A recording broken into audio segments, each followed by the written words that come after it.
I can't believe today I can finally say I made it back to Cornell.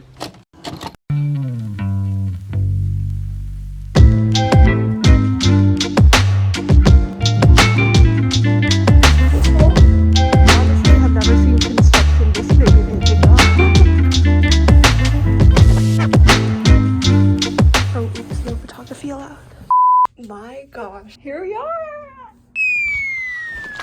Aloha, it's Katie, and this is nothing short of a miracle for me.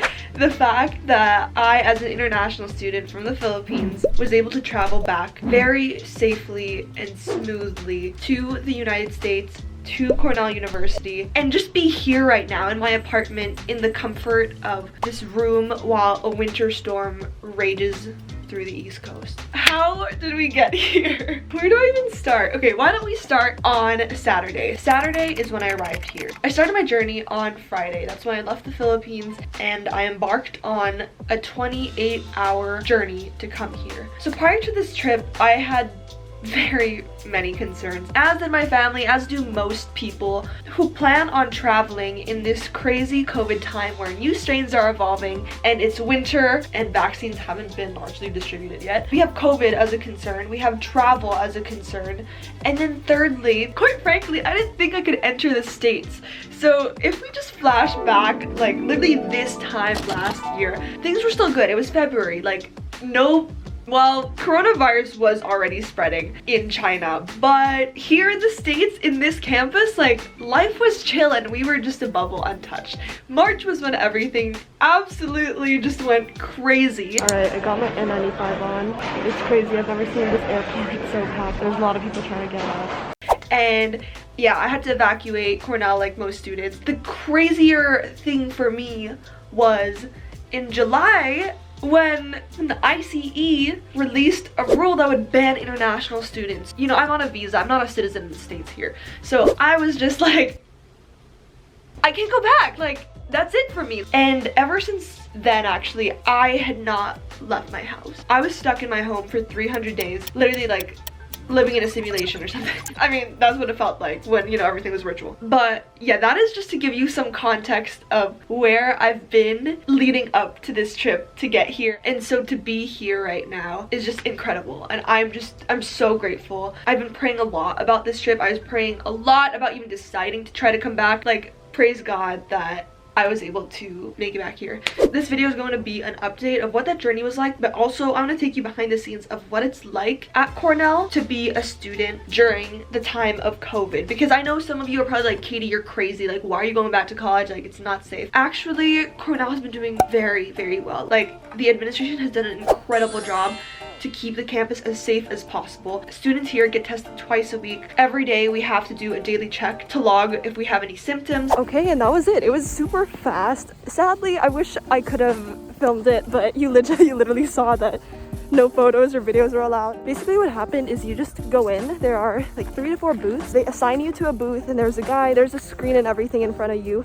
And then they ask for your ID. You have to check that it's your name, that it's correct, and your date of birth is also right. They give you a swab, you self-test, or like, it's actually self-done swab test. So you get the swab, you put it in your left nose, and you're supposed to stick it in enough so there's resistance, and then you draw like big circles around the wall of your nose. Do that for 10 seconds, and then you do it on the right, another 10 seconds, and then they slide over this tube, and then you just put your swab inside of it, and that's it. I am very impressed that Cornell pulled it off, because last semester the rate of positive COVID tests were less than 0.5%. So yeah, I didn't believe it either. I think most students thought Cornell was crazy for deciding to open up, but it seems there are many benefits to being in upstate New York in the middle of nowhere. So let's start with this trip. I had to fill in so many forms. Classes haven't even started, but I brought this folder. So the first rule for international travelers is you have to do a COVID test within 3 days before your departure, and you need to show that document to staff. Another thing, this might be helpful for you guys actually, but I have a healthcare proxy form,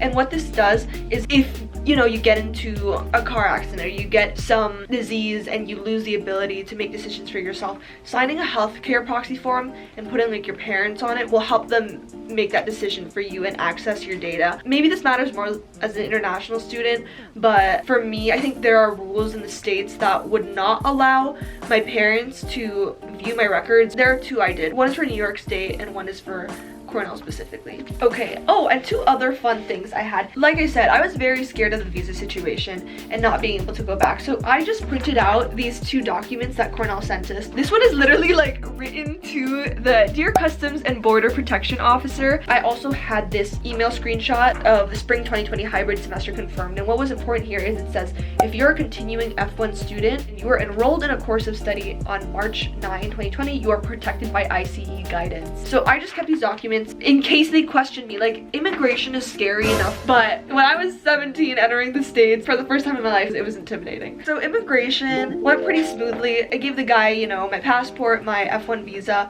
It's funny, there's a meme that's like, international students, your whole life depends on this like folded piece of paper smacking your passport. But it's kind of true. After I cleared immigration, two people asked me questions. They were, I think, part of customs, and also this dude just like checking. So the basic questions are like, what school do you attend? What do you study in college? How much cash are you bringing?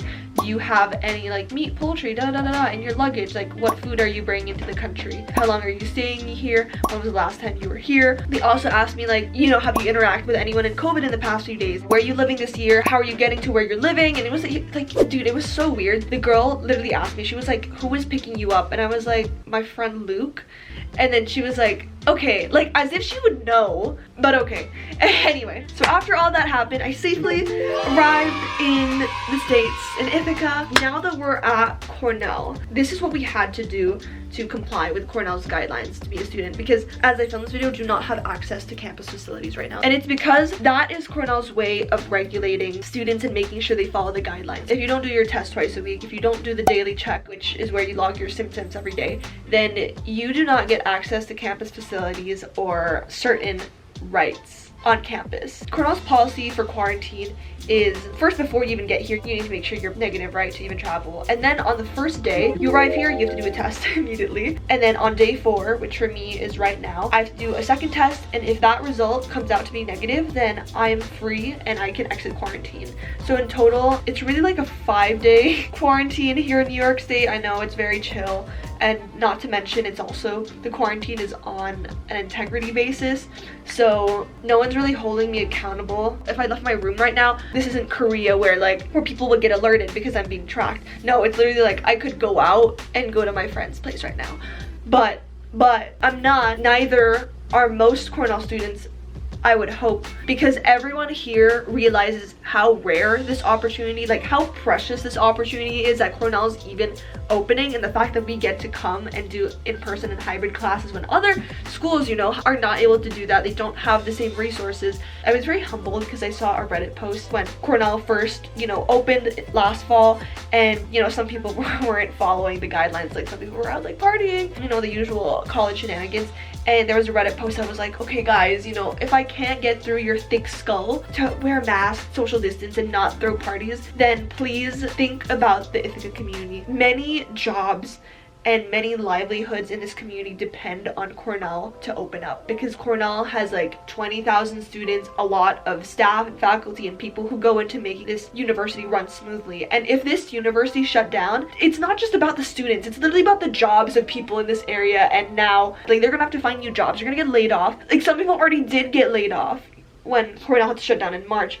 So realize that you're part of a bigger ecosystem. Just come together so we can all have a good time. Orientation week is this week. They call it Q week instead of O week. I have a few events I'm talking in. I'll vlog that next vlog. But yeah, I'm very happy to also be back on YouTube because I haven't been for a while, as you guys may have noticed. Nothing was really happening in my life. Nothing and everything that is like spiritually and life purposey. I hope you guys enjoyed this video. Make sure to subscribe if you want to see more vlogs. I will be vlogging the whole college experience, what it's like in person, all the testing, hopefully seeing my friends and everything. And I'm just super hyped right now to be back here in 2021. I'm at Aloha KDX on Instagram if you want to reach out. Let's keep in touch, and I will see you next week with another new video. Bye guys, take care, and I hope you and your family are doing safe.